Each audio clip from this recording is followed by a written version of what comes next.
નમસ્તે મિત્રો, રાધે રાધે, જય શ્રી કૃષ્ણ। ચાલો સાંભળીએ નવી વાર્તા। દીકરા, તું ત્યાં જઈ તો રહ્યો છે, પણ મારું દિલ બહુ ગભરાઈ રહ્યું છે। શારદાજીએ દીકરાનો હાથ પકડતા કહ્યું।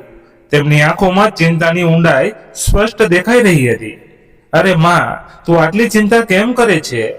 આંસુએ હસીને કહ્યું, મને કઈ નહીં થાય, અને જોજે હું તારી વહુને લઈને જરૂર આવીશ। શારદાજીએ દીકરાની આંખોમાં જોયું, જાણે કંઈક કહેવા માંગતી હોય, પણ શબ્દો હોઠ સુધી આવીને અટકી ગયા। તેમણે માથું સહેજ હલાવ્યું અને દરવાજાની ચોખટ પર ઊભી રહી, ત્યાં સુધી અંશુલ તેમની આંખોની ઓઝલ ન થઈ ગયો। રાત થવા આવી હતી, ચારે બાજુ અંધારું ધીરે ધીરે ફેલાઈ રહ્યું હતું, પણ અંશુલ હજુ સુધી ઘરે પાછો ફર્યો ન હતો। શારદાજીનું દિલ અજીબ ગભરાટથી ભરાઈ ગયું હતું। તે વારવાર દરવાજા તરફ જોતી, પછી આંગણામાં આંટા મારતી અને આખરે ગલીની બહાર આવીને ઊભી રહી ગઈ। ઠંડો પવન વાઈ રહ્યો હતો, પણ તેમની આંખો ફક્ત એ વળાંક પર ટકેલી રહેતી, જ્યાંથી તેમના દીકરા અને વહુને આવવાનું હતું।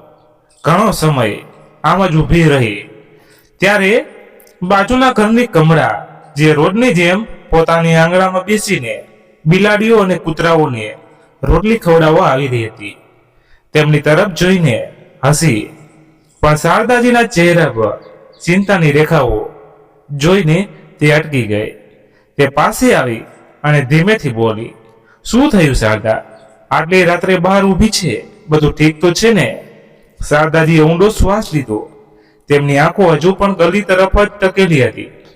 કમળાજીના અવાજમાં જે ચિંતા હતી, તેમણે તેમની અંદરની બેચેની વધુ વધારી દીધી। શું કહું કમળા? અંશુલ એના સાસરે ગયો છે એની પત્ની શિવાને લેવા, શારદાજીએ ધીમેથી કહ્યું, જાણે વાત કરતા કરતા જ આંસુ છલકાઈ પડશે। સવારે નીકળ્યો હતો, કહેતો હતો સાંજ સુધી પાછો આવી જઈશ, પણ હવે જો રાત થઈ ગઈ છે, ના એના કોઈ ખબર ના કોઈ ફોન। કમળાજીએ થોડી વાર ચૂપ રહીને પૂછ્યું, ફોન લગાવ્યો તો ઘણી વાર લગાવ્યો। શારદાજીએ ગળું સાફ કરતા જવાબ આપ્યો, પણ લાગતો જ નથી, લાગે છે જાણે ફોન બંધ છે। કમળાજીએ તેમના ધ્રુજતા ખંભા પર હાથ મૂક્યો અને બોલી, તો અંદર ચાલ શારદા, ઠંડો પવન વાઈ રહ્યો છે, બની શકે કે રસ્તામાં મોડું થઈ ગયું હોય, અથવા તે હજુ શિવાના ઘરે જ હોય। આટલું ના વિચાર, ભગવાન બધું ઠીક કરશે। શારદાજીએ જવાબ ન આપ્યો, તેમની આંખો હજુ પણ એ જ વળાંક પર ઢંકેલી હતી। માનું દિલ છે કમળા, અજીબ અજીબ વિચારો આવે છે, ખબર નહીં કેમ મન બહુ બેચેન છે। કમળાજીએ તેમને હળવો સહારો આપતા કહ્યું, ચિંતા છોડ શારદા, ચાલ અંદર ગરમ દૂધ બનાવી દો, થોડો આરામ, સવાર સુધીમાં બધું ઠીક થઈ જશે।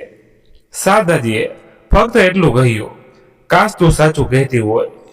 કમળા તે દરવાજા તરફ વળી, પણ દરેક પગલું ભારે લાગી રહ્યું હતું, તેમની અંદર કંઈક તૂટી રહ્યું હતું, અને બહાર કોઈ ખામોશી ધીરે ધીરે ઘેરી બની રહી હતી। કમળાજીએ શારદાજીને અંદર લાવીને ખાટલા પર બેસાડ્યા અને પાસે બેસતા બોલી, અરે તું આટલી ચિંતા કેમ કરી રહી છે? આવી જશે બંને, અને એમ કર, એકવાર ફરી ફોન લગાવીને પૂછી લે, કદાચ હવે લાગી જાય। શારદાજીએ હળવી ઉદાસી ભરેલી મુસ્કાન સાથે માથું હલાવ્યું, ઘણીવાર કોશિશ કરી ચૂકીશું, પણ ફોન સ્વિચ ઓફ બતાવી રહ્યો છે। કમળાજીએ આશ્ચર્યથી કહ્યું, અરે અંશુલનો ફોન ક્યારેય બંધ નથી હોતો, એ તો દરેક નાની વાત પર પણ તને ફોન કરે છે। શારદાજીની આંખો હવે થોડી ભીની થઈ ગઈ, તેમણે ઊંડો શ્વાસ લઈને કહ્યું, આ જ વાતથી તો મને વધુ બેચેન કરી મૂકી છે, મને ના કોઈ ખબર, અને ઉપરથી ફોન પણ બંધ। ભગવાન કરે બધું કુશળ હોય। કમળાજીએ તેમના હાથ પોતાના હાથમાં લઈને કહ્યું, જો શારદા, તું ખુદને આટલી પરેશાન ન કર, આજકાલ નહીં, છોકરીઓ પણ થોડી જીદી હોય છે। શારદાજીએ ધીમેથી માથું ઝુકાવી લીધું, પણ તેમના દિલની ધડકનોમાં તે રાત્રે કંઈક અલગ જ કહાની ચાલી રહી હતી, એક એવી કહાની જેનો અંજામ હજુ કોઈને ખબર ન હતી। આખી રાત શારદાજી ખાટલા પર પડખા ફેરવતી રહી, ઊંઘ તો જાણે આંખોથી જોજનો દૂર હતી। ક્યારેક અંશુલનો ચહેરો સામે આવતો તો ક્યારેક સીમાની હસતી આંખો મનમાં એક જ સવાલ વારવાર ઘૂમતો હતો. આખરે આટલું મોડું કેમ થઈ ગયું? ઘડિયાળનો ટીક ટીક અવાજ અને બહાર વહેતા ઠંડા પવનનો અવાજ, બધું તે રાત્રે જાણે તેમના બેચેન મનની ગવાહી આપી રહ્યું હતું. જેમ તેમ રાત વીતી. સવારનું પહેલું કિરણ પણ શારદાજી માટે કોઈ રાહત ન લાવ્યું. તે ઝટકાથી ઉઠી અને સીધો મોબાઈલ ફોન ઉપાડ્યો. ધ્રુજતા હાથે નંબર લગાવ્યો, પણ અંશુલનો ફોન હજુ પણ સ્વિચ ઓફ હતો. હવે શારદાજીની બેચેની વધુ વધી ગઈ હતી.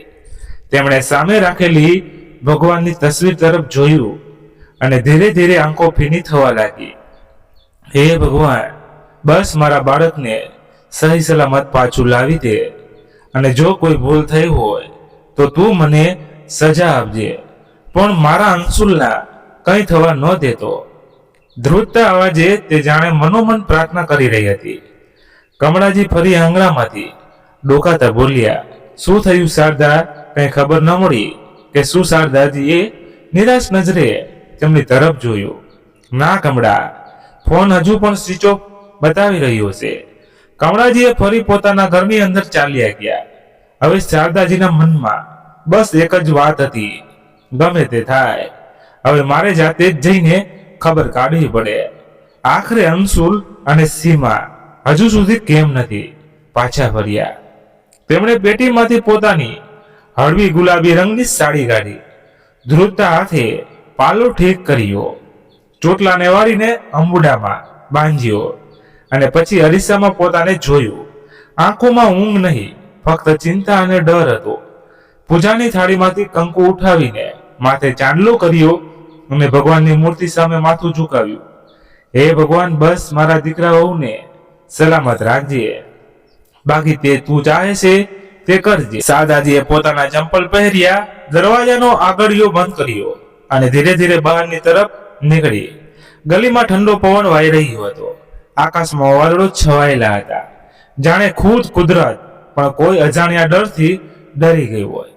ત્યારે કમળાજી તમને બહાર આવતા જોઈને ચોંકી ગયા. અરે શારદા, આટલી સવાર સવારમાં ક્યાં ચાલી? તું કંઈ જણાવ્યું પણ નહીં. શારદાજીએ સીધો જવાબ આપ્યો, હવે વધુ રાહ નથી જોવાતી. કમળા, અંશુલના સાસરે જઈ રહી છું. ત્યાં જઈને જ ખબર પડશે કે આટલું મોડું કેમ થયું અને તેમનો ફોન કેમ બંધ છે. કમળાજીએ થોડી પણ ચૂપ રહ્યા પછી બોલ્યા, ઠીક છે ભાઈ, પોતાનું ધ્યાન રાખજે, અને હા, કઈ ખબર પડે તો મને પણ જણાવજે. દિલ ગભરાઈ રહ્યું છે મારું પણ. શારદાજીએ બસ હળવું સ્મિત આપ્યું અને ઝડપી પગલે ગલીની બહાર ચાલી નીકળી. તે નહોતી જાણતી કે આ સફર ફક્ત તેમના દીકરા સુધી પહોંચવાનો નહીં, પણ એક અજાણ્યા સત્યનો સામનો કરવાનો સફર બનવાનો હતો. શારદાજી જેવા સીમાના ઘરે પહોંચ્યા. દરવાજો ખખડાવ્યો. થોડી જ વારમાં અંદરથી સીમાનો નાનો ભાઈ મુકેશ દરવાજો ખોલતા બહાર આવ્યો. સામે સાડીમાં લપેટાયેલી, ચિંતામાં ડૂબેલી શારદાજીને જોઈને તે એક પળ માટે અટકી ગયો. અરે માજી, તમે અહીં? તેણે ચોંકતા કહ્યું. શારદાજી અંદર ડોક્યું કરતા બસ એક જ સવાલ કર્યો, અંશુલ ક્યાં? એટલામાં અંદરથી સીમાની માં વિમળાજી પણ બહાર આવી ગયા. તેમણે પણ શારદાજીને જોયા તો હેરાનીથી બોલ્યા, અરે શારદાજી, તમે અહીં? બધું ઠીક તો છે ને? અચાનક કેમ આવું થયું? શારદાજીએ સીધું તેમની આંખોમાં જોતા કહ્યું, મારો દીકરો અંશુલ અહીં આવ્યો હતો સીમાને લેવા, પણ હજુ સુધી ઘરે નથી પહોંચ્યો અને તેનો ફોન પણ બંધ છે. જણાવો ક્યાં છે? તો વિમળાજીએ માથા પર હાથ મૂક્યો, પછી બોલ્યા, જમાઈજી તો આવ્યા હતા. ગઈકાલે સવારે આખો દિવસ અહીં રહ્યા, પછી રાત્રે સીમાને લઈને નીકળી ગયા. થોડી પળ અટકીને ચિંતિત સ્વરમાં બોલ્યા, શું થયું? શું તે ઘરે નથી પહોંચ્યા? હજુ સુધી શારદાજીની આંખો પળભર માટે સૂની થઈ ગઈ. તેમણે ધીમેથી માથું હલાવ્યું અને કહ્યું, ના, અને આ જ વાત મને ખાઈ રહી છે. ના કોઈ ખબર, ના કોઈ ફોન. વિમળાજી અને મુકેશ બંને હવે ગંભીર થઈ ચૂક્યા હતા. શારદાજી, તમે બેસો, હું હમણાં ચા બનાવું છું, વિમળાજીએ કહ્યું. પણ શારદાજીએ હાથના ઈશારેથી રોકતા કહ્યું, ના વિમળાજી, પહેલા જણાવો, અંશુલ અને સીમા કાલે કેટલા વાગે નીકળ્યા હતા? શું તેમણે કંઈ જણાવ્યું હતું? વિમળાજીએ માથા પર ચિંતાની રેખાઓ સાથે જવાબ આપ્યો, હા શારદાજી, કાલે રાત્રે લગભગ 9 વાગ્યે નીકળ્યા હતા. શારદાજીના શ્વાસ હવે વધુ તેજ થઈ ગયા હતા. તેમણે ઊંડી નજરથી વિમળાજીને જોયા અને કહ્યું, આટલી રાત્રે નીકળવું પણ શું જરૂરી હતું? ઓછામાં ઓછું એકવાર ફોન તો કરી દેવો હતો. મુકેશ, જે અત્યાર સુધી ચૂપચાપ ઊભો હતો, બોલ્યો, માજી, જીજાજીએ કહ્યું હતું કે રસ્તામાં ફોન કરશે. શારદાજીએ પાલવથી પોતાનો ચહેરો લૂસ્યો અને ધીમેથી બોલી, મારું દિલ બહુ ગભરાઈ રહ્યું છે. વિમળાજી, ખબર નહીં કેમ લાગે છે, કંઈ ઠીક નથી. વિમળાજીએ તેમનો હાથ પકડ્યો અને ધીમેથી કહ્યું, તમે ચિંતા ન કરો. શારદાજી, વિમળાજીએ માથા પર હાથ રાખતા યાદ કર્યું અને બોલ્યા, અરે હા, તે તો અમારી સાથે જ ઓટોમાં બેઠા હતા. કહ્યું હતું કે સીધા ઘરે જઈ રહ્યા છે. શારદાજીની આંખો વધુ પહોળી થઈ ગઈ. તો પછી અત્યાર સુધી કેમ નથી પહોંચ્યા? અને ફોન પણ બંધ આવી રહ્યો છે. આ કોઈ સામાન્ય વાત નથી. વિમળાજીએ મુકેશે પણ માથું હલાવ્યું. આમાં હવે તો ખરેખર ચિંતાની વાત છે. જો ઓટોમાંથી નીકળ્યા હતા તો આપણે તે સ્ટેન્ડ પર જઈને પૂછપરછ કરવી જોઈએ જ્યાંથી તેઓ ચડ્યા હતા. કદાચ કોઈ ડ્રાઈવર ઓળખી લે. વિમળાજીએ શારદાજીની આંખોમાં ચિંતાની ઊંડાઈ જોઈ. પછી તરત પોતાના દીકરા તરફ જોયું. મુકેશ બેટા, તું શારદાજી સાથે જા. શારદાજીએ કહ્યું, હા મુકેશ, ચાલ બેટા, હવે વધુ મોડું નથી કરવું જોઈતું. મુકેશ તરત તૈયાર થયો અને શારદાજી સાથે બહાર નીકળી ગયો. વિમળાજી દરવાજા સુધી તેમને મૂકવા આવ્યા. શારદાજીની સાડીનો પાલવ હવામાં લહેરાઈ રહ્યો હતો. તેમના ચહેરા પર ડર, ચિંતા અને એક અજીબ બેચેની હતી. તે વારવાર મનોમન ભગવાનને યાદ કરી રહી હતી, હે પ્રભુ, બસ મારો દીકરો સહી સલામત હોય, જ્યાં પણ હોય બસ તેની કોઈ ખબર મળી જાય. હવે તે બંને સીધા તે ઓટો સ્ટેન્ડ તરફ આગળ વધ્યા જ્યાંથી અંશુલ અને સીમાને જતા છેલ્લી વાર જોવામાં આવ્યા હતા. ઓટો સ્ટેન્ડ પર પહોંચીને શારદાજી અને મુકેશ આમ તેમ પૂછપરછ કરી, પણ કોઈને અંશુલ કે સીમા વિશે કંઈ પણ ખબર ન હતી. એક ચાવાળાને પૂછ્યું, પાસે ઉભેલા રિક્ષાવાળાઓ સાથે વાત કરી, પણ દરેક જણ બસ એક જ વાત કહી રહ્યો હતો, ના ભાઈ, અમે તો કોઈ આવા જોડાને નથી જોયા. શારદાજીનો ચહેરો કરમાવા લાગ્યો. તેમણે પોતાના માથા પર હાથ મૂક્યો અને ઊંડો શ્વાસ લેતા બોલી, મુકેશ, હવે મને તો લાગે છે આપણે પોલીસમાં ફરિયાદ કરી દેવી જોઈએ. ખબર નહીં શું થઈ ગયું મારા બાળકોને. મુકેશે તેમનો હાથ પકડીને શાંત સ્વરમાં કહ્યું, માજી, તમે ગભરાશો નહીં.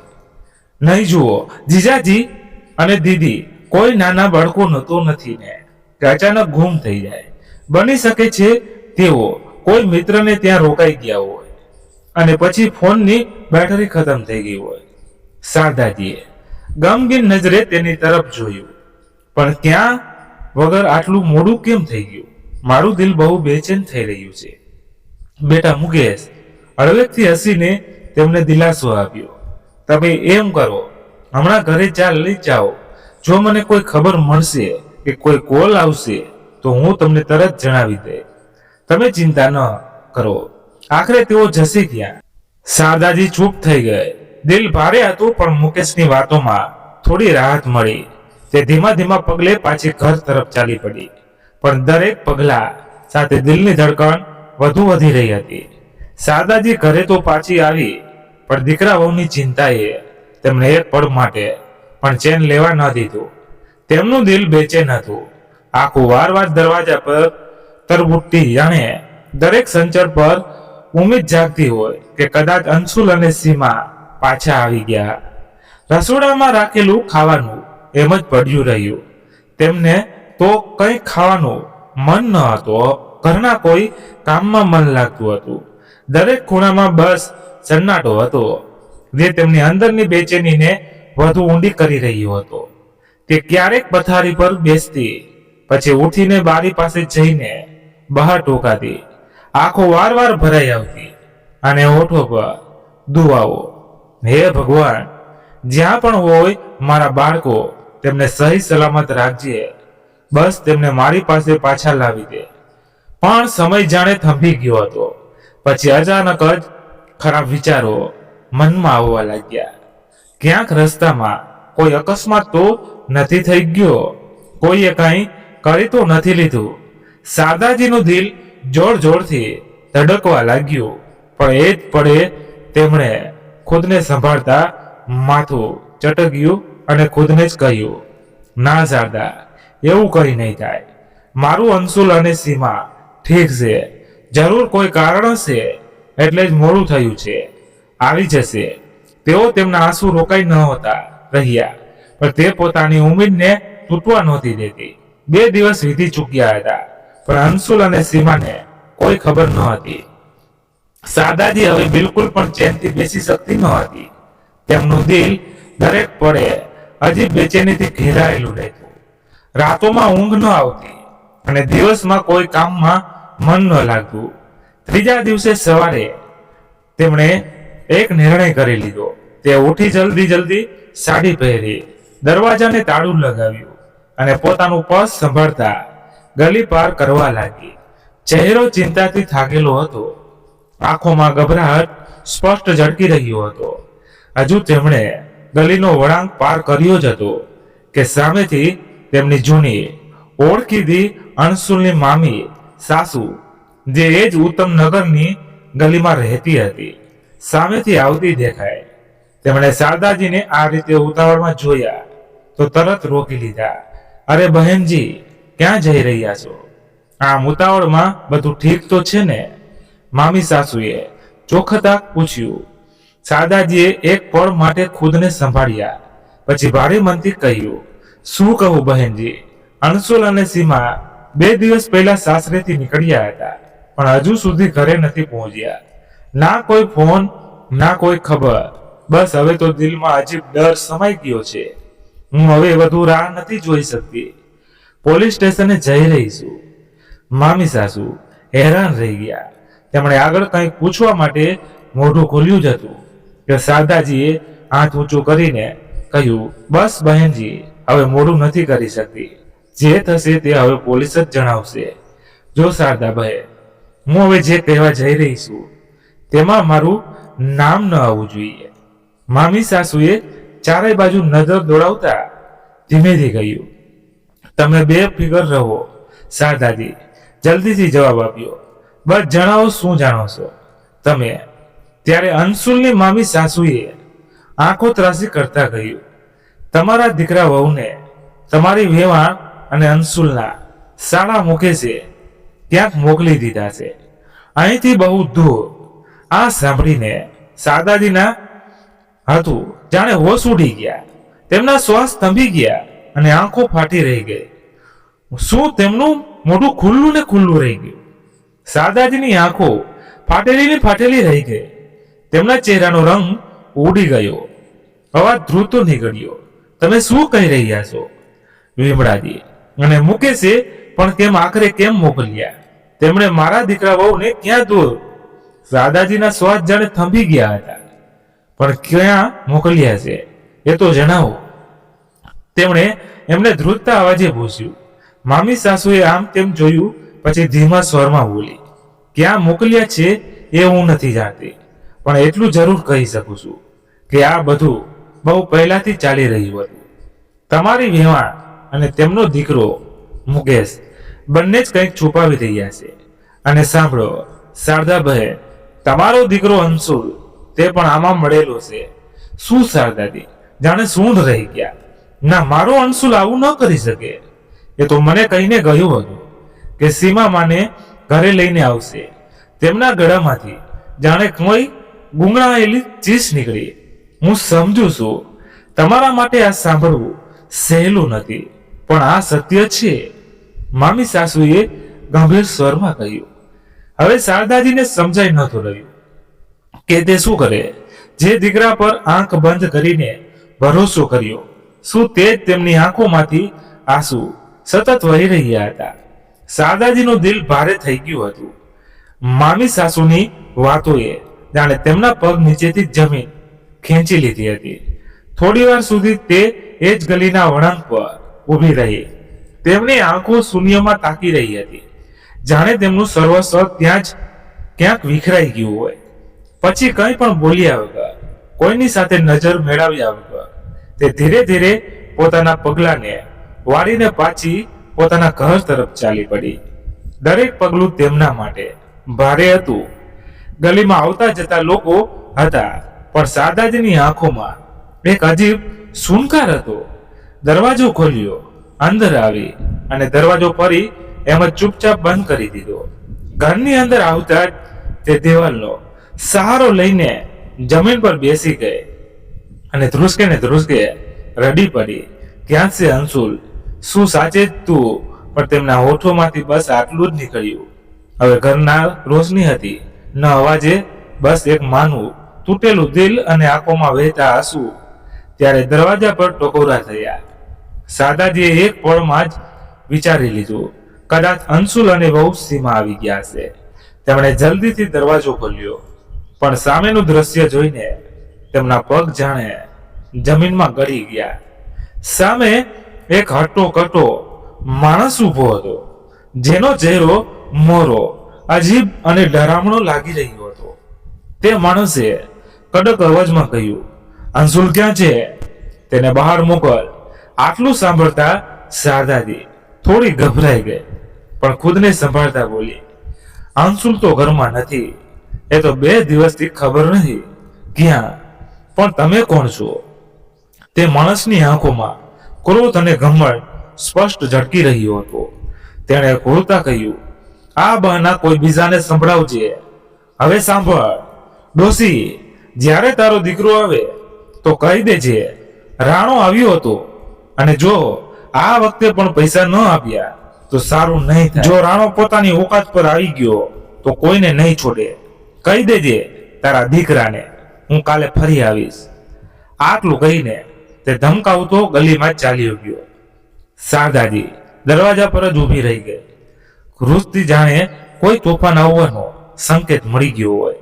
મિત્રો, આ એ જ માં શારદા છે, જે પોતાના દીકરા અને વહુના ન આવવા પર દિવસ રાત આંસુ વહાવી રહી હતી. જેમનું દિલ દરેક પળે ગભરાયેલું રહેતું હતું, પણ તેમને આ સચ્ચાઈનો જરા પણ અંદાજો નહોતો કે તેમનો દીકરો અંશુલ દેવામાં ડૂબી ચૂક્યો છે.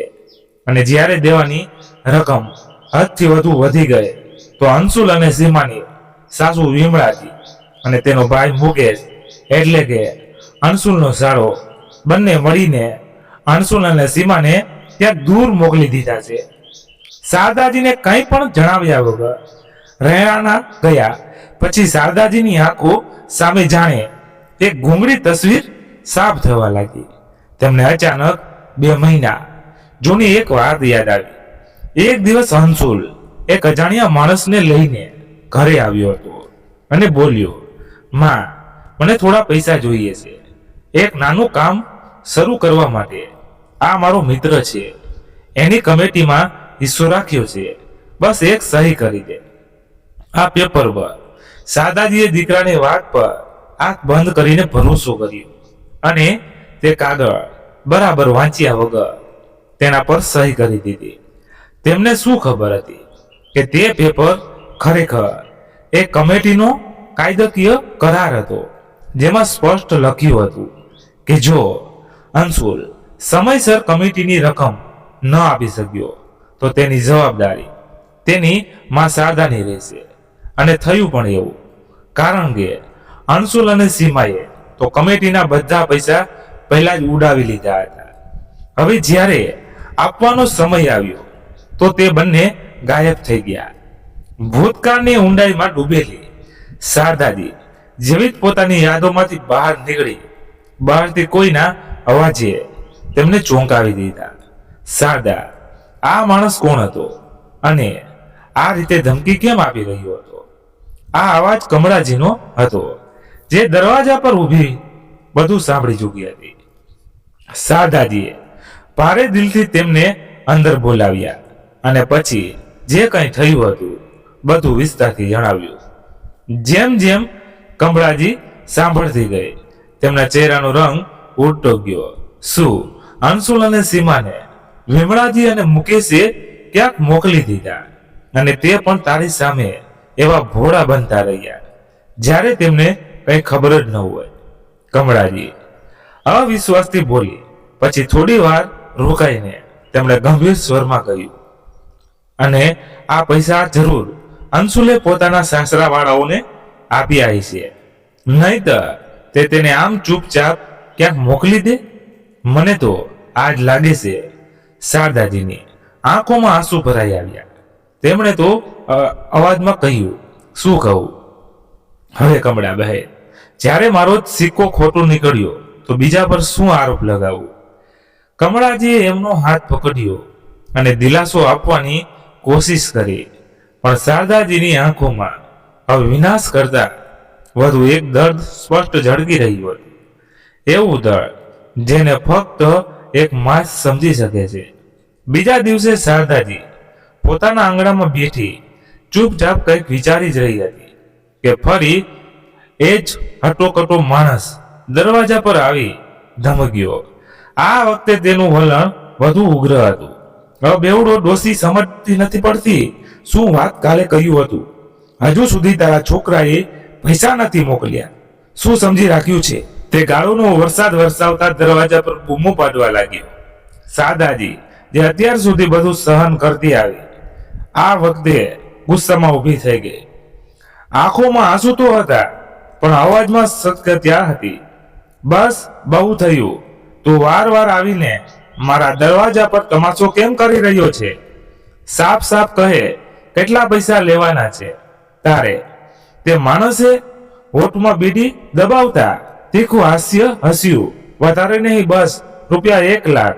શારદાજીનું દિલ બેસી ગયું.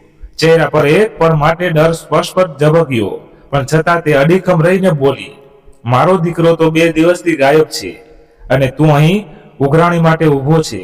પૈસા જોઈએ છે ને? તો જા શોધ તેને. અને હા, આગલી વખતે ગાળ દઈને ગયું ને તો સીધી પોલીસમાં ફરિયાદ કરીશ. સમજજે.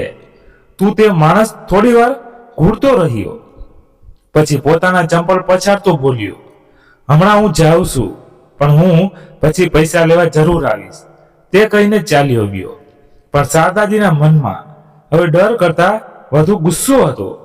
મારો દીકરો શું કરી ગયો છે, અને હવે મારે જ ભોગવવું પડી રહ્યું છે. શારદાજી તેના ગયા પછી જેવી દરવાજો બંધ કરવા લાગી, ત્યારે અચાનક ફરીથી ટકોરા થયા. તેમણે ગભરાઈને દરવાજો ખોલ્યો, અને સામે એક બીજો માણસ ઊભો હતો. ઉંમરમાં થોડો મોટો, ચહેરો ગંભીર, હાથમાં કેટલાક કાગળો લીધેલા. શારદાદેવી તેને સીધો સવાલ કર્યો. શારદાજીએ ધીમેથી માથું હલાવ્યું. હા, હું જ છું. હવે તમે કોણ?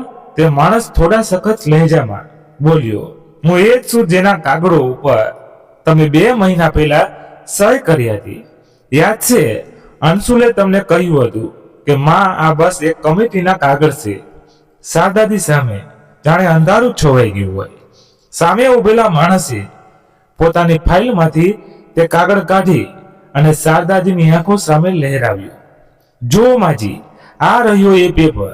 આ જુઓ, અહીં તમારી પોતાની સહી છે, અને આમાં સાફ સાફ લખ્યું છે, જો અંશુલ કમિટીની રકમ સમયસર ન ચૂકવી શક્યો તો તેની માતા શ્રીમતી શારદા દેવી પૂરી જવાબદારી લેશે.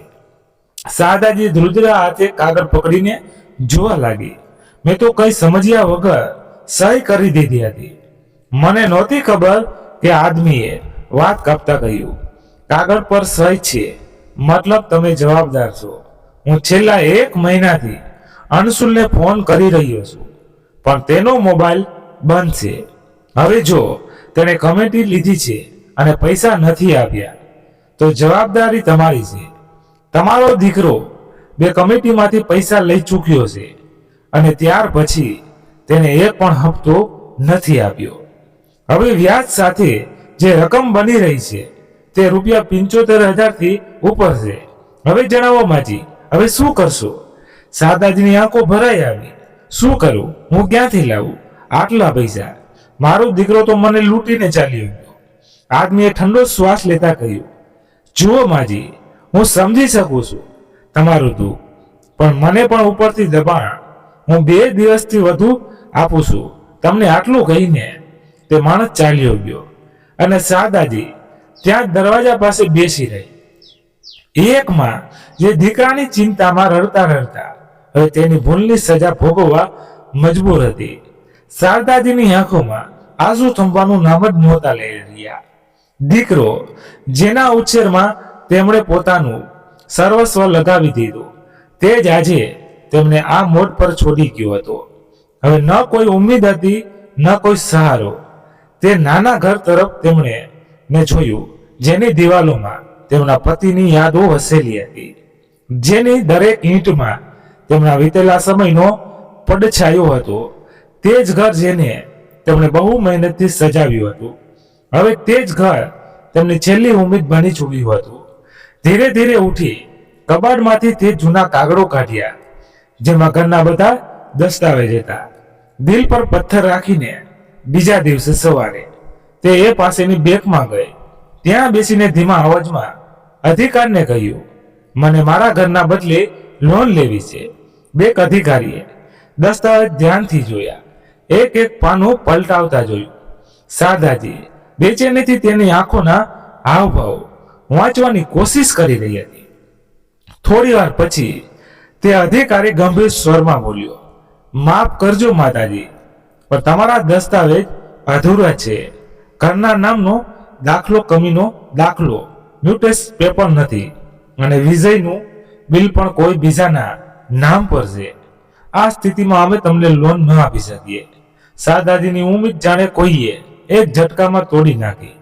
તેમણે ધ્રુજતા અવાજે કહ્યું, બેટા, મારી પાસે તો બસ આ જ ઘર છે, અને તો પણ મારા પતિની દેન છે. બેંક અધિકારીએ સહાનુભૂતિથી જોયું, પણ નિયમોની મર્યાદામાં બંધાયેલા હતા. સમજુ છું તમારી મજબૂરી, પણ જ્યાં સુધી બધા દસ્તાવેજ પૂરા નહીં થાય, બેંક કંઈ નહીં કરી શકે. શારદાજી ખુરશી પર બેઠી બેઠી તેમની આંખો ભરાઈ આવી મનોમન તે વિચારવા લાગી, હવે શું કરું, ક્યાં જવું? આ ઘર પણ હવે મારા કામ નથી આવી રહ્યું. શું ભગવાને પણ મોઢું ફેરવી લીધું મારાથી? શું હવે શારદાજીએ હાર માની લેશે કે પછી કિસ્મત કોઈ નવો રસ્તો ખોલશે?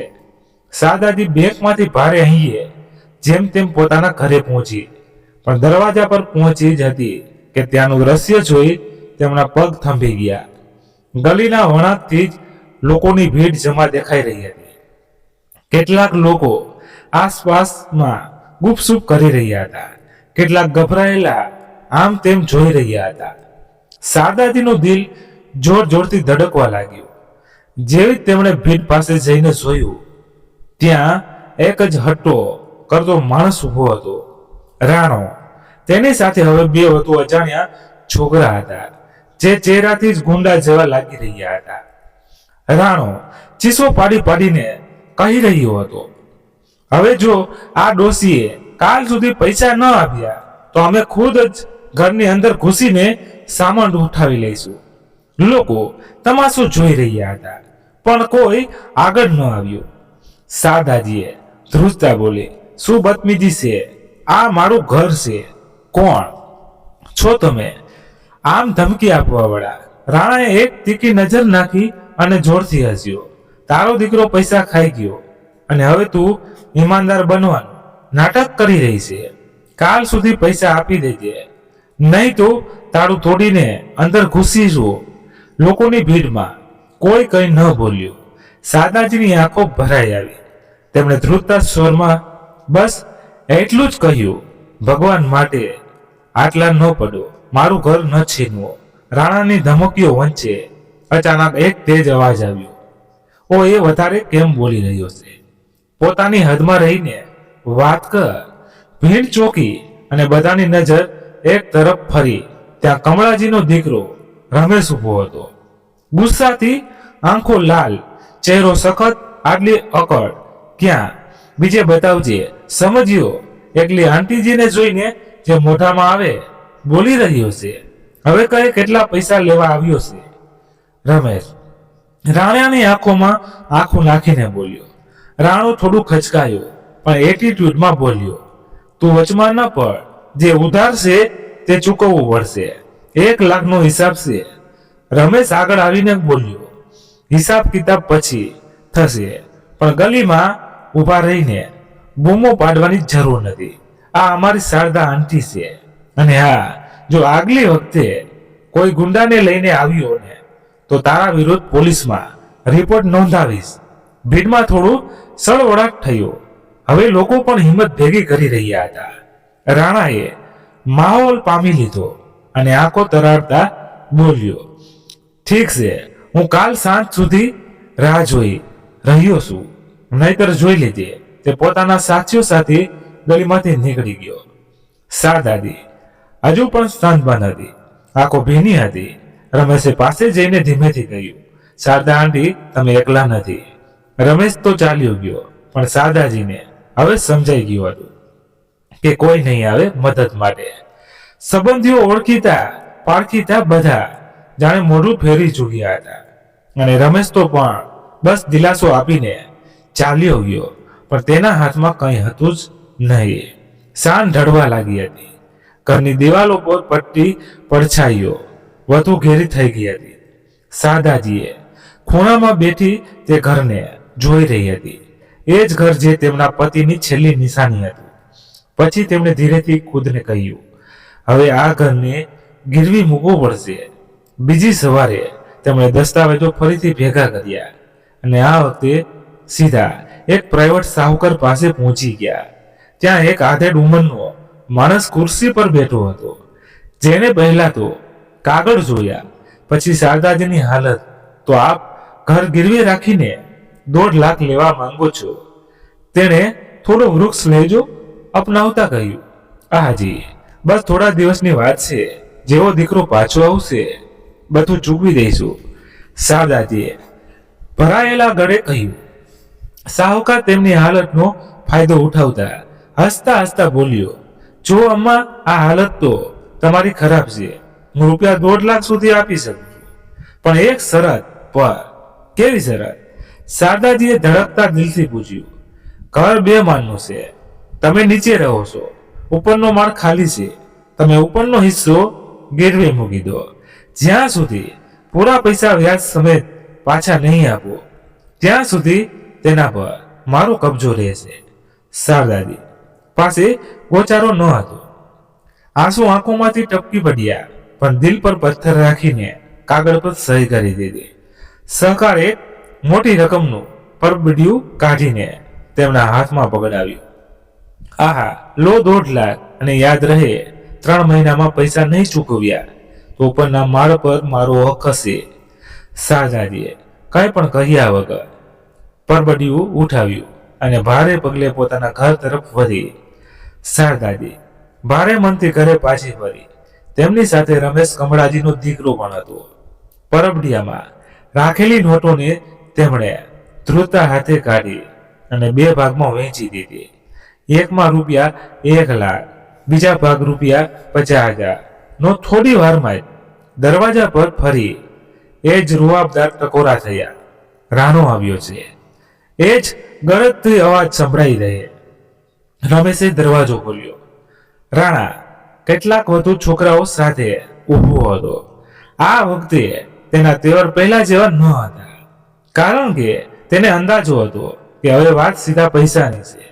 શારદાજીએ કોઈ વાત કર્યા વગર ચૂપચાપ પરબડિયું તેની તરફ વધાર્યું. હાલો, તમારા પૂરા રૂપિયા 1 લાખ. હવે ફરીવાર આ દરવાજા પર આવવાની જરૂર નથી.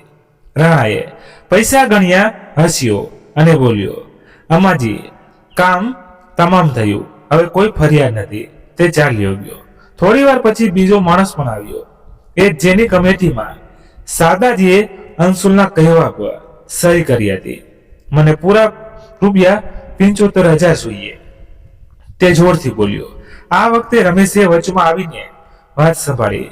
જો હોય હાલત જોઈ રહ્યા છો, તમને હમણાં ₹50,000 મળી રહ્યા છે. બાકીની બચેલી રકમ જો માફ કરી શકો તો થોડી ઇન્સાનિયત બતાવો, કારણ કે જે કમેટી હતી તે ખરેખર ધોખાથી કરાવાઈ હતી. તે માણસ થોડી વાર વિચારતો રહ્યો, પછી બોલ્યો, ચાલો ઠીક છે, આ વખતે છોડી દઉં છું, પણ આગલી વખતે આવા કાગળો પર સહી કરાવતા પહેલા 10 વાર વિચારજો. રમેશે શારદાજી તરફ જોયું અને કહ્યું, ચાલો એક મોટો બોજ ઉતરી ગયો, હવે ધીરે ધીરે બધું ઠીક થશે. શારદાજીએ એક ઊંડો શ્વાસ લીધો, પણ તેમના મનમાં હજુ પણ ઘણા સવાલો હતા. અંશુલ ક્યાં છે? શું સાચે તે પોતાના સસરાવાળાઓ સાથે મળીને આ બધું કરી ગયો?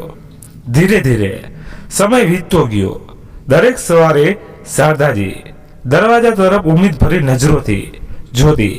કદાચ આજે દીકરો પાછો આવે, કદાચ આજે કોઈ ચિઠ્ઠી કે ફોન આવી જાય.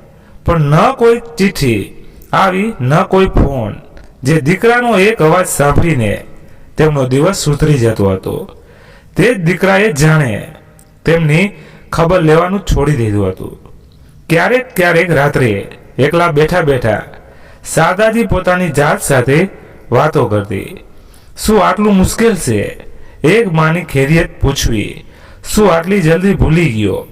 તે બધું જજે તેના માટે કહ્યું. એમની આંખો દરરોજ કોઈ પોતાની રાહમાં દરવાજા પર ટકી રહેતી, પણ દીકરો જે ક્યાંય દૂર પોતાના જીવનમાં ગૂંચવાયેલો હતો. કદાચ એ પણ ભૂલી ચૂક્યો હતો કે તેની માં હવે એકલી છે, અને બે સહારા પણ અંશુલને ઘરેથી ગયે 2 વર્ષ થઈ ચૂક્યા હતા. શારદાજી હવે પોતાના પેન્શનથી જ કોઈક રીતે પોતાનો ગુજારો કરી રહી હતી. 2 ટકની રોટલી અને દવાઓના ખર્ચા જાણે હવે તેમનું પૂરું જીવન બની ચૂક્યું હતું.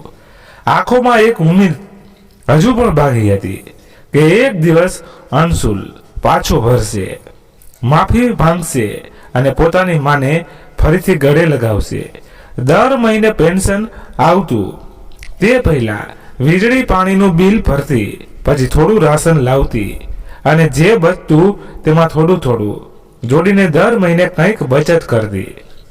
તે નાનકડો ગલ્લો જે હવે મંદિર પાસે રાખેલું રહેતો હતો, તેમાં તેમનું સપનું બંધ હતું. દીકરાને મળવાનું સપનું. સાંજે અવારનવાર તે પોતાના જૂના આલ્બમ કાઢતી અને તસવીરોમાં ખોવાઈ જતી. અંશુલની બાળપણની મુસ્કાન, સ્કૂલ યુનિફોર્મમાં ખેંચાયેલી તસવીરો, તેની સાડીની તસવીરો, અને પછી ચૂપચાપ પોતાની સાડીના પાલવથી આંસુ લૂસી લેતી. પણ આજની સાંજ કંઈક અલગ હતી. મંદિરમાં દીવો કર્યા પછી જેવી તે આંગણામાં બેઠી, દરવાજા પર ધીમા ટંકોરા થયા. તેમની ધડકન તેજ થઈ ગઈ. કોણ હોઈ શકે? આ સમયે શારદાજીની આંખોમાં ચમક પાછી આવી હતી. 2 વર્ષ પછી તેમનો દીકરો અને વહુ તેમની સામે ઊભા હતા. અંશુલ બેટા શબ્દો જાણે અટકી અટકીને ગળામાંથી નીકળી રહ્યા હતા. તેમણે આગળ વધીને દીકરાને ગળે લગાવી લીધો, અને પછી વહુ સીમાને પણ પોતાના સીનેથી લગાવી લીધી. 2 વર્ષની એ તડપ જાણે એક પળમાં ઠંડી થઈ ગઈ. શારદાજીએ બહુ પ્રેમથી કહ્યું, બેસો, હું તમારા માટે ખાવાનું પીરસું છું. મેં ખીચડી અને બટેકાનું ટમેટાનું શાક બનાવ્યું છે. તને તો બાળપણથી પસંદ છે ને બેટા? સીમા પણ હસીને બોલી, હા મમ્મીજી, બહુ ભૂખ લાગી છે.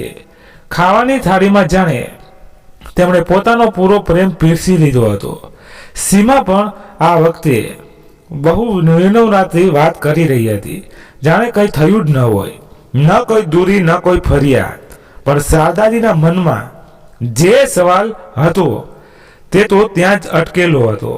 તેમણે ખાવાનું પીરસતા ધીમા સ્વરમાં પૂછ્યું, બેટા તમે બંને અચાનક ક્યાં ચાલ્યા ગયા હતા? અને જણાવ્યા વગર 2 વર્ષ સુધી કોઈ ખબર સુધા ન લીધી. અંશુલે તરત વાત કાપતા કહ્યું, માં, હમણાં રાત ઘણી થઈ ગઈ છે અને અમે બંને બહુ થાકી ગયા છીએ.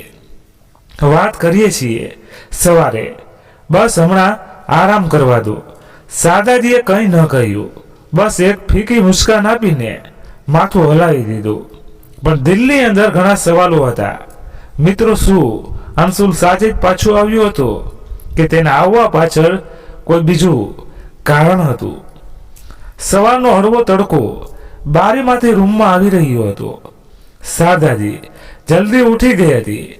ચા બનાવતા તેમના ચહેરા પર એક અલગ જ ચમક હતી. 2 વર્ષ પછી દીકરો વહુ પાછા આવ્યા હતા. તે વિચારી રહી હતી કે આજે અંશુલ સાથે દિલ ખોલીને વાત કરશે. તેને ગળે લગાવીને કહેશે, બેટા બહુ તડપી ગઈ હતી તારા માટે. થોડી વાર પછી અંશુલ ઉઠ્યો, આંખો ચોળતો રૂમમાંથી બહાર આવ્યો. શારદાજી હસીને ચાનો કપ આગળ વધાર્યો. લે બેટા, તારી પસંદની આદુવાળી ચા બનાવી છે. અંશુલે ચૂપચાપ ચા લઈ લીધી. સીમા પણ ઉઠીને આવી અને બનાવટી મુસ્કાન સાથે બોલી, માજી તમે તો બિલકુલ નથી બદલાયા. એ જ પ્રેમ, એ જ પોતાપણું. શારદાજીએ વાત વાળતા કહ્યું, બેટા 2 વર્ષ સુધી એક વાર પણ ફોન ન કર્યો, કોઈ ખબર સુધા ન દીધી. ક્યાં હતા તમે લોકો? અંશુલ ચાની ચુસ્કી લઈને બોલ્યો, માં હવે એ બધી વાતો કરવાથી શું ફાયદો? અમે તો પાછા આવી ગયા ને. શારદાજીનું મન હજુ પણ સવાલોથી ભરેલું હતું, પણ તેમણે ખુદને રોકી લીધા. થોડી વાર પછી અંશુલે અટકીને કહ્યું, માં અસલમાં વાત એ છે કે પહેલો ઉપરનો માળે છે તમે ગીરવે રાખ્યો હતો. હવે જ્યારે બધું ઠીક થઈ ગયું તો અમે વિચારી રહ્યા હતા કે હવે અમને અમારો હિસ્સો મળી જાય. શારદાજીના હાથમાંથી ચાનો કપ ધીરેથી ધ્રુજી ગયો. હિસ્સો તેમણે ધીમા પણ વક્ષાવરમાં સ્વરમાં દોહરાવ્યું. આમાં સીમા આગળ વધીને બોલી, જુઓ અમે હવે પાછા આવ્યા છીએ અને ઉપરનો હિસ્સો તો અમારો પણ છે. આખરે દીકરો છે ને તમારો. શારદાજીએ થોડી પણ સુધી ચૂપ રહી, પછી બોલી, બેટા હક પહેલા ફરજ નિભાવવામાં આવે છે અને ફરજ નિભાવ્યા વગર કોઈ પણ હિસ્સો ફક્ત કાગળોમાં હોય છે, દિલોમાં નહીં. શારદાજીની આંખોમાં હવે ન આંસુ હતા ન કોઈ ઉમ્મીદ, બસ એક ચીજ ગયેલી શાંતિ હતી, જે તૂટેલા દિલથી સૌથી મોટી નિશાની હોય છે. તેમણે અંશુલ અને સીમા તરફ જોયું, જાણે કોઈ અજાણ્યાને જોઈ રહી હોય. ધીરેથી તેમણે કહ્યું, તમારે ઉપરનો હિસ્સો જોઈએ છે. અંશુલ અને સીમાએ ઉત્સુકતાથી માથું હલાવ્યું. શારદાજીએ ઊંડો શ્વાસ લેતા બોલી, જેને તમને જણાવ્યું કે ઉપરનો માળ મેં ગીરવે રાખ્યો છે, તેણે એ નથી જણાવ્યું કે હિસ્સો મેં બહુ પહેલા વેચી દીધો. સીમાનો અવાજ એકદમ ચોંકેલો હતો.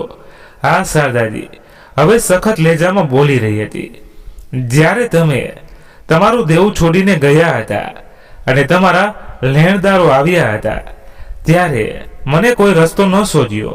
ઘર ગીરવે રાખ્યું અને પછી વેચ્યું, જેથી તમારું નામ ખરાબ ન થાય. તમારા જૂઠા વાયદાઓની સજા તમારી વૃદ્ધા માને ભોગવી. અસુર ચૂપ હતો. કદાચ તેને સમજાઈ નહોતું રહ્યું કે હવે શું કહે. આજે તમે હિસ્સો માંગવા આવ્યા છો, પણ તમે ભૂલી ગયા કે હિસ્સો મા પાસેથી નહીં માંગવામાં આવતું, એ તો તેના પાલવમાં છુપાયેલો હોય છે. અને જ્યારે એ પાલવ જ તમે છોડી દીધો હતો, તો હવે શું હકરાઈ ગયા? તમારો સીમા કઈ કહેવા ઉઠી, પણ શારદાજીએ હાથથી ઈશારો કરીને રોકી દીધી.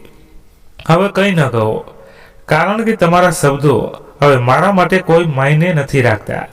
અંશુલનો ચહેરો ગુસ્સાથી લાલ થઈ ગયો. તેણે ખુરશીથી ઉઠતા તે જ અવાજમાં કહ્યું, માં હું કંઈ નથી જાણતો. મારે કોઈ દેવું ન હતું, ના મેં કોઈ પાસેથી પૈસા લીધા. જો તમે કંઈ કર્યું છે તો તે તમારો નિર્ણય હતો. હવે જ્યારે હું પાછો ફર્યો છું તો મને મારો હિસ્સો જોઈએ, અને જો નહીં આપ્યો તો આ સારું નહીં થાય. શારદાજી હક્કી બકી રહી ગઈ. આટલા વર્ષોની મમતા, ત્યાગ અને દર્દ એક ઝાટકામાં જાણે રગદોડી લેવાયા. ઉધર સીમા પણ હવે પોતાના અસલી રંગમાં આવી ગઈ. આંખો તરારતી બોલી, હા અમને અમારો હિસ્સો જોઈએ. શારદાજીનું દિલ જાણે ટુકડે ટુકડા થઈ ગયું. તે સ્તનબંધ રહી ગઈ. થોડી પળ માટે તેમની આંખો અંશુલના ચહેરા પર ટકી ગઈ. શું આ એ દીકરો હતો જે ક્યારેક તેમના ભાલવથી લપાઈને કહેતું હતું, માં હું ક્યારેક તમને એકલા નહીં છોડું. આજે એ જ બાળક હતું જેના માટે તેમણે પોતાની આખી જિંદગી કુરબાન કરી દીધી હતી. ઊંડો શ્વાસ લેતા તેમણે ખુદને સંભાળ્યું અને ઠંડા પણ દરડ અવાજમાં બોલી, તમારો હિસ્સો જોઈએ છે તો સાંભળો. જે દિવસે તમે આ ઘરથી મોઢું ફેરવ્યું હતું તે દિવસથી તમારો આ ઘરમાં કોઈ હિસ્સો નથી બચ્યો. આ ઘર હવે મારું છે. અંશુલ કંઈક બોલવા ગયો, પણ શારદાજીએ હાથ ઊંચો કરીને તેને રોક્યો. જો કાયદાની વાત કરવી છે તો અદાલતમાં ચાલ્યા જજો, પણ માના દિલમાં હિસ્સા નથી હોતા. ત્યાં ફક્ત મોહ હોય છે અને તે તમે ક્યારનો ખોઈ દીધો છે. અંશુલે જ્યારે જોયું કે માં ટસથી મસ્ત નથી થઈ રહી તો તેણે ગુસ્સામાં પણ ચતુરાઈથી કહ્યું, ઠીક છે માં, જો હિસ્સો નથી આપવો તો ન આપો, પણ હવે અમે અહીં જ રહીશું, આ જ ઘરમાં. એ જ અમારો હક છે. આપ ચાહો કે ન ચાહો અમે અહીં જ રહીશું. શારદાજી ચૂપચાપ ઊભી હતી. તેમની આંખોમાં એક ઠહરાવ હતો જે તોફાનને પણ શાંત કરી દે. પછી એક લાંબો શ્વાસ લઈને તેમણે બહુ શાંત પણ સખત લહેજામાં કહ્યું, ઠીક છે અણસુંડ, તમે અહીં રહી શકો છો. આ ઘર હજુ મારું છે અને મારા રહેતા કોઈને બહાર નહીં કાઢવામાં આવે. પણ એક વાત કાન ખોલીને સાંભળી લો, ક્યારેક પણ ફરીવાર હિસ્સાની વાત પોતાની જીભ પર ન લાવતા, નહીતર મારાથી ખરાબ કોઈ નહીં હોઈ શકે. સીમા કંઈક બોલવા ગઈ, પણ શારદાજીની આંખોની ઊંડાઈ અને અવાજની ઠંડકમાં એવું કંઈક હતું કે તે અટકી ગઈ. આખો રૂમ એક પળ માટે સન્નાટામાં ડૂબી ગયો. હવા જાણે થંભી ગઈ હતી. પછી શારદાજીએ રસોડા તરફ રૂખ કર્યો અને બોલી, ભૂખ લાગી હોય તો ખાવાનું બનેલું છે. અંશુલ અને સીમાને ઘરે પાછા ફર્યાને હવે 7 દિવસ થઈ ચૂક્યા હતા. રાતના લગભગ 10 વાગી ચૂક્યા હતા. શારદાજી પોતાના રૂમમાં ચૂપચાપ બેઠી હતી. મનમાં સેંકડો સવાલો, દર્દની લહેરો વાર ઉઠી રહી હતી. ત્યારે દરવાજો જોરથી ધક્કો ખાઈને ખુલ્યો. અંશુલ લથડતો ઘરમાં ઘૂસ્યો. શરાબના નશામાં ધૂત, આંખો લાલ ઘૂમ હતી. માં ખાવાનું ક્યાં છે? તેણે ઊંચા અવાજમાં કહ્યું. શારદાજીએ જોયું અને સમજી ગઈ આ દીકરો નથી જેને તેમણે ઉછેર્યો હતો. તે કઈ કહે તે પહેલા અંશુલ ઊંચા અવાજમાં બૂમો પાડવા લાગ્યો, તું સમજે છે શું પોતાને? તારું આ ઘર છે, પણ હવે આ અમારું પણ છે. હક છે અમારો. શારદાજી ચૂપ રહી, પણ તેમના આંસુ વહેવા લાગ્યા. ત્યારે સીમા પણ બહાર આવી અને બોલી, દરેક વાતમાં બસ અમને સંભળાવે છે, જાણે અમે કંઈક ખોટું જ કરી રહ્યા હોઈએ. ક્યારે પોતાની ભૂલ પણ જુઓ. અમને કેમ નથી આપતી ઘરનો હિસ્સો? તેમની વાતોમાં કટાક્ષ હતો, કડવાશ હતી, અને એક વહુનો તે આદર ક્યાંય ન હતો જે એક મા માટે હોવો જોઈએ. શારદાજી હજુ કંઈ બોલે એ જ વખતે અંશુલે પોતાની મા પર જેવો જ હાથ ઉઠાવ્યો. ત્યારે શારદાજીએ એક જોરદાર થપ્પડ અંશુલના ગાલ પર મારી દીધી. શારદાજીની આંખોમાં હવે આંસુ નહીં પણ આગ હતી. તેમણે ગુસ્સામાં કહ્યું, જે દીકરાને મેં ચલાવતા શીખવ્યું આજે એ જ મારા પર હાથ ઉઠાવશે.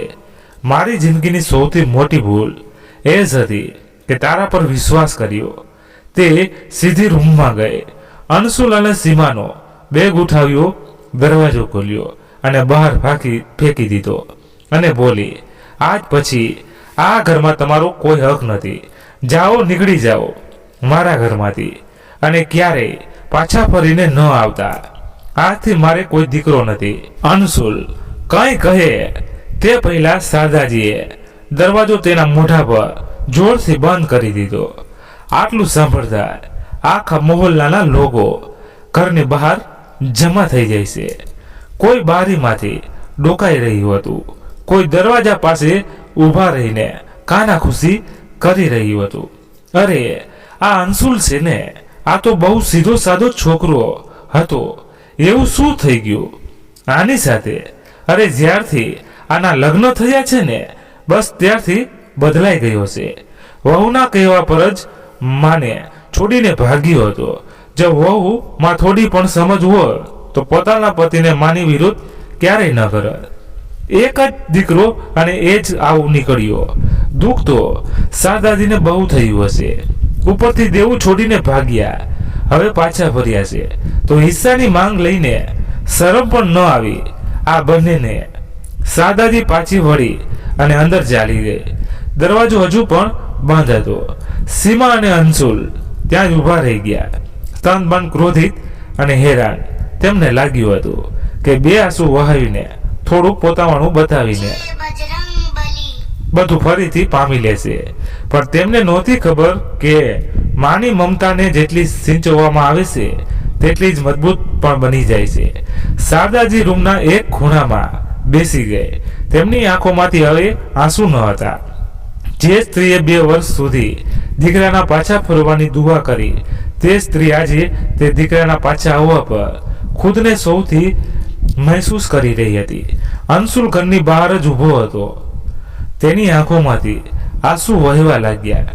તે દરવાજા પાસે હાથ જોડીને ઊભો રહી ગયો.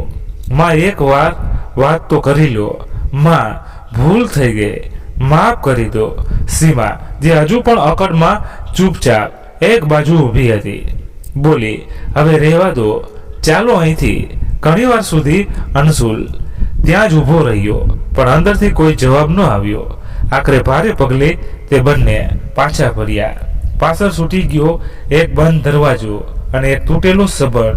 સવારનો હળવો તડકો બારીમાંથી રૂમમાં દસ્તક દઈ રહ્યો હતો. રાતની ખામોશીમાં ભરેલો ખાલીપો હવે ઉજાલા સાથે થોડી હરકત લેવા લાગ્યો હતો. શારદાજી હજુ સુધી પોતાની ખુરશી પર બેઠી હતી ત્યારે દરવાજાની ઘંટડી વાગી. શારદાજીએ ઉઠવાની કોશિશ કરી, પણ થકાવટ અને રાતની વાતો હજી સુધી શરીરમાં બોજ બની ગઈ. કોઈક રીતે તે દરવાજા સુધી પહોંચી અને ખોલ્યો. સામે કમળાજી ઊભા હતા, હાથમાં દૂધની થેલી, આંખોમાં ચિંતા અને અવાજમાં એ જ જુનૂન. પોતાનું સરદાર. આહા, કેવી હાલત બનાવી રાખી છે તે. કમળાજીએ કોઈ ઔપચારિકતા વગર સીધા અંદર આવતા કહ્યું. શારદાજી કઈ કહી ન શકી, બસ હળવી મુસ્કાન સાથે દરવાજો બંધ કરી દીધો. કમળાજીએ રસોડામાં જઈને ઝટપટ ચા ચડાવી અને બિસ્કિટ કાઢીને ટ્રેમાં રાખ્યા. પછી ખુરશી પાસે આવી અને બોલી, હવે બહુ થયું. કાલ રાત્રે શું થયું બધું સાંભળી ચૂકી છું. પાડોશીઓ પાસેથી હું કાલે લગ્નમાં ગઈ હતી, નહીં તો કાલે સીધા કરી દે તારા દીકરા વહુને. હવે તું એકલી નહીં રહે. જે થઈ ગયું તે થઈ ગયું. હવે તું મારી સાથે ચાલશે થોડા દિવસ તો, ઓછામાં ઓછું. શારદાજીએ માથું ઝુકાવીને કહ્યું. કમળા, ઘર મારું છે, યાદો પણ મારી છે. હું અહીં જ રહીશ, પણ તું રોજ આવી જજે. બસ તારી જરૂરત બહુ છે. હવે કમળાજીની આંખો ભરાઈ આવી. તેમણે શારદાજીનો હાથ પકડ્યો અને બોલી, તું નથી સમજતી. તારા જેવી સહેલીની જરૂરત હવે મને પણ છે. હવે આપણે બંને મળીને એકબીજાનો સાથ દઈશું, હે ને? શારદાજીએ પહેલી વાર પૂરા દિલથી હસીને માથું હલાવ્યું.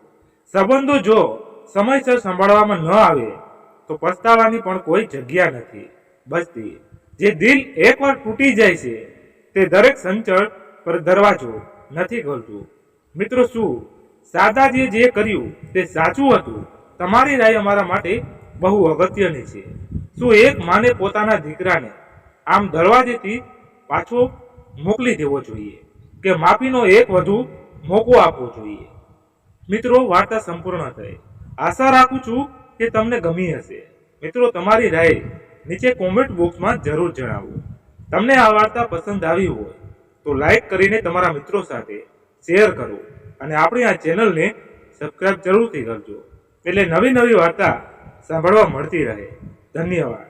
ફરી મળીએ નવી વાર્તા સાથે. ત્યાં સુધી બધા મિત્રો ખુશખુશાલ રહો. જય હિન્દ, જય Bharat. Thank you so much.